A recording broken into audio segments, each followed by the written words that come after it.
अरे ये कौन है भाई, क्या बदतमीजी है ये?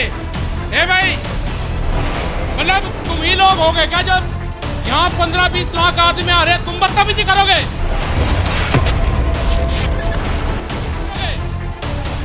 और नीचे बैठो नीचे।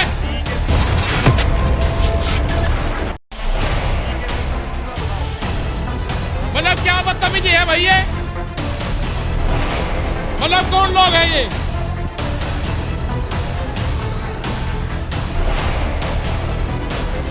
मतलब 20 लोग बदतमीजी कर रहे हैं तो ये मानना जाए कि किसी ने आपको यूनियन के झंडे लगा के किसी ने आपको भेजा गया है? क्या गया है? ये कैमरे बंद करो हमसे पीछे। अरे ये क्या कर रहे हैं, इन्हें देखो। मतलब आपको शर्म नहीं लग रही कि राज्यपाल जी जैसे लीडर जिन्होंने 50 साल आंदोलन करा और वे आपको कह रहे हैं? अरे मुजफ्फरनगर ने जितना सहयोग करा है भाई, आप लोगों को भी जिम्मेदारी है, मतलब शर्म आनी चाहिए भाई। जिनके हाथों में आपने कमान दे रखी उनकी बात तो सुन लो। मतलब देखो, कोई लोग यहाँ पे बदतमीजी करने आ रहे हैं, वे फिर टीवी के माध्यम से बताएंगे हमारे साथ में न्यूसेंस हुई। उन्हीं के लोग न्यूसेंस करने वाले हैं, इस आंदोलन को बदनाम करने वाले हैं, उनसे बच कर रहना आप लोग।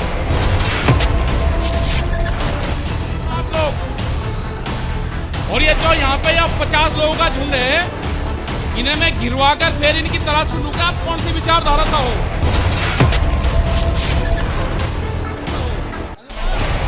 ये जो 50 लोग हैं ये कौन सी विचारधारा से हैं, मैं इनकी जानकारी करूंगा, फिर इनका यही।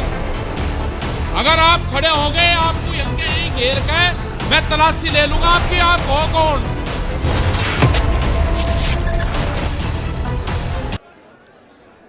आज का ये सम्मेलन बहुत ही गंभीर मुद्दों पे चर्चा के लिए हो रहा है। इसमें सारे देश से किसानों के नुमाइंदे शामिल हुए हैं। कोई तमिलनाडु से है, कोई अरुणाचल से है, कोई मध्य प्रदेश से है, कोई किसी राज्य से है, कोई किसी राज्य से है। और ये सभी अगवा जिन्होंने अपनी जिंदगी लगा दी किसानों के लिए, किसी के पास 20 साल का तजुर्बा है, किसी के पास 30 साल का तजुर्बा है, सभी लोग माननीय हैं। लेकिन मुझे अब आज यहाँ जो 100 के करीब नौजवान खड़े हैं, उन्होंने बहुत आहत किया है और उनके शोर की वजह से आप सभी लोगों की बात नहीं सुन पाए। ये एक तरह से मैंने गिला किया है टिकैत साहब को कि जो अगवा यहाँ आए एक तरह से उनकी बेइज्जती करने के बराबर है। क्या इनको कंट्रोल किया जा सकता है क्या? हम लोग देखो भाइयों, जिस काम के लिए आया पहले वो सुनो आप। ये लगाई और उनको ये लोग हो करके डिस्टर्ब करते रहे। क्या यही रैली का हिस्सा है? बाकी सारी रैली हिस्सा नहीं है भाइयों, ये नहीं करना चाहिए। कोई तमिलनाडु से चल के आया है, वो आपका हिस्सा है, आपको उसका सम्मान करना चाहिए। अलग बात है कि लैंग्वेज प्रॉब्लम है, आप ठीक से उनको समझ नहीं पाए, लेकिन हूटिंग करना भी कोई अच्छी बात नहीं है। हम एक क्लास है, अलग क्लास है बाकी लोगों से। अरे ये कौन है भाई, क्या बदतमीजी है ये? है भाई, मतलब तुम ही लोग हो गए क्या जो यहाँ 15-20 लाख आदमी आ रहे हैं, तुम बदतमीजी करोगे? और नीचे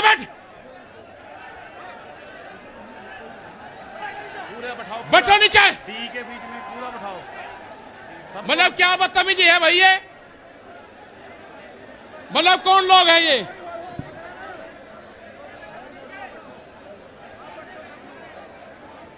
मतलब 20 लोग बदतमीजी कर रहे हैं तो ये मानना जाए कि किसी ने आपको यूनियन के झंडे लगा के किसी ने आपको भेजा गया है? ये कैमरे बंद करो हमसे पीछे। अरे ये क्या कर रहे हैं, इन्हें देखो। ठीक है, सब बिठाओ। ये भी सब लोग बैठ जाओ भाई, सब लोग बैठ जाओ, आप लोग भी भाई।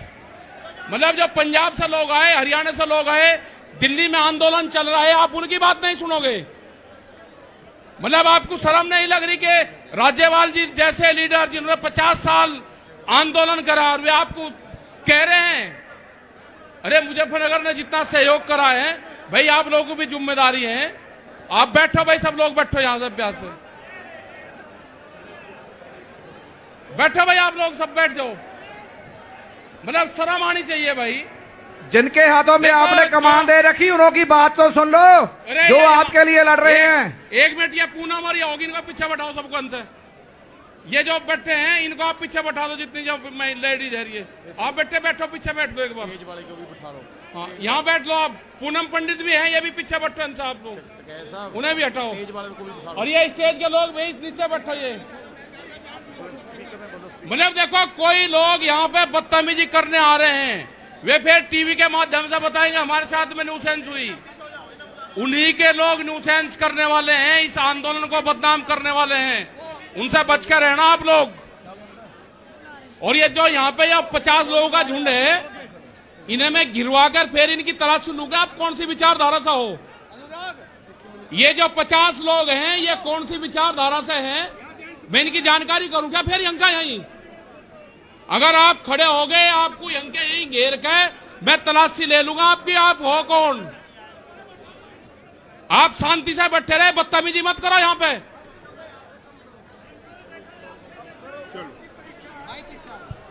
बहुत धन्यवाद टिकैत साहब।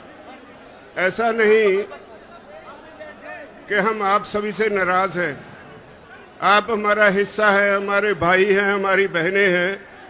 मैं कल आ रहा था पंजाब से, जिस तरह से रास्ते में आपने लंगर लगाए, जिस तरह से आप हमें इज्जत दे रहे थे, उसके लिए मेरे पास शब्द नहीं आपका धन्यवाद करने के लिए। मुजफ्फरनगर के लोगों ने इतना प्यार दिया, पंजाब के हरियाणा के लोग जब आ रहे थे इतना प्यार दिया, इतना सत्कार दिया, उसके लिए मेरे पास शब्द नहीं धन्यवाद देने के लिए। लेकिन ये छोटी सी घटना हुई, मैंने उस पे गिला किया। बात आप सब की है, आप सब यहां क्यों बैठे हैं ये समझना होगा।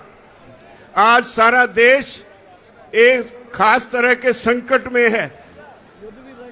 जो आदमी सख्त मेहनत करता है वो भूखा मर रहा है, जो आदमी एसी में बैठा है, जो आदमी एक कॉरपोरेट हाउस चलाता है, देश की सारी दौलत उसकी तरफ धक्के से जा रही है। हम सरकार चुनते हैं, हमारे देश का संविधान कहता है government of the people, by the people, for the people.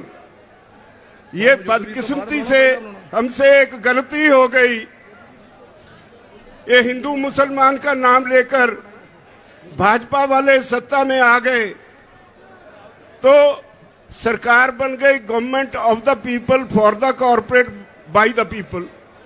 लोग चुनते तो हैं सरकार, लेकिन वो सरकार आज लोगों के लिए नहीं होती। हम अपने नुमाइंदे चुनते हैं, वो पार्लियामेंट में जाते हैं, विधानसभा में जाते हैं। उनकी पहली ड्यूटी ये होती है कि वो वहां जाकर ऐसी पॉलिसीज बनवाएं जिससे लोग शांति से अपना जीवन जी सके, ऐसे कानून बनवाएं जिससे लोगों को तरक्की करने में मदद मिले। लेकिन हो क्या रहा है, कुछ कॉरपोरेट हाउसेस, आज देश की हर चीज उनके लिए सेल पे लग गई है।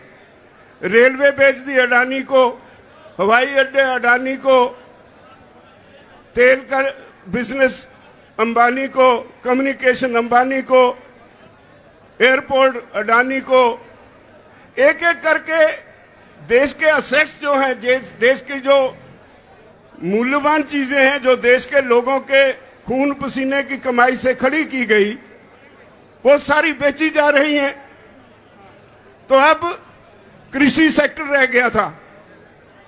मोदी सरकार ने इस पे भी कॉर्पोरेट हाउसेस के सामने परोस के रख दिया।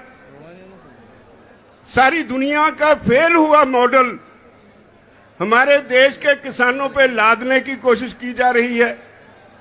3 कानून बनाए, हमने 11 बार बहस की। भाइयों, मैं आपको बधाई देता हूं, इखलाक आपका बहुत बड़ा है। इखलाकी तौर पे आप ये जो केस है जीत चुके हैं, लेकिन सरकार बद इखलाक है। जितने कानून बनाए उन पे एक एक क्लॉज बाय क्लॉज हमने बहस की और उनके पास कोई जवाब नहीं, लेकिन झूठ बोलने में बहुत माहिर हैं। और इसी वजह से आज सारा देश इस आंदोलन में कूद पड़ा है। ये नहीं कि आज पंजाब, हरियाणा, उत्तर प्रदेश, राजस्थान या उत्तराखंड ही इसमें योगदान दे रहा है। ये तमिलनाडु वाले भाई ऐसे ही नहीं आए, ये मध्य प्रदेश के भाई और ये दूसरे राज्यों से जो हमारे साथी आए हैं वो यूं ही नहीं आए। उनके प्रांत में भी ये आंदोलन पूरा जोर पकड़ चुका है। और एक बात कहूं, जितना ये आंदोलन जोर पकड़ रहा है उतनी मोदी की, उसकी भाजपा की जड़ें उखड़ रही है।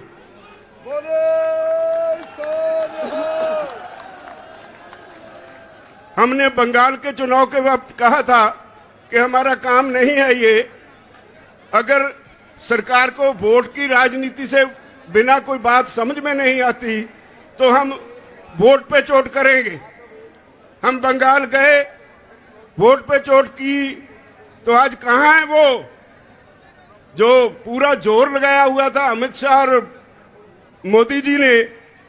मोदी दोनों को लोगों ने मांझ के रख दिया।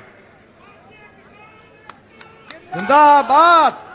अब वो कहते थे ये तो पंजाब से हैं, ये तो हरियाणा से हैं, ये तो थोड़े से यूपी से हैं, थोड़े से राजस्थान से हैं, और कभी खालिस्तानी, कभी पाकिस्तानी, कभी आंदोलनजीवी, पता नहीं क्या क्या नाम दिए हमें।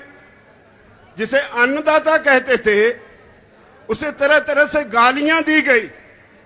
वो गालियां सारे देश के किसान ने सुनी और उनके दिल पे उकरी गई, और यही वजह है आज इतनी संख्या में लोग यहां आए हैं।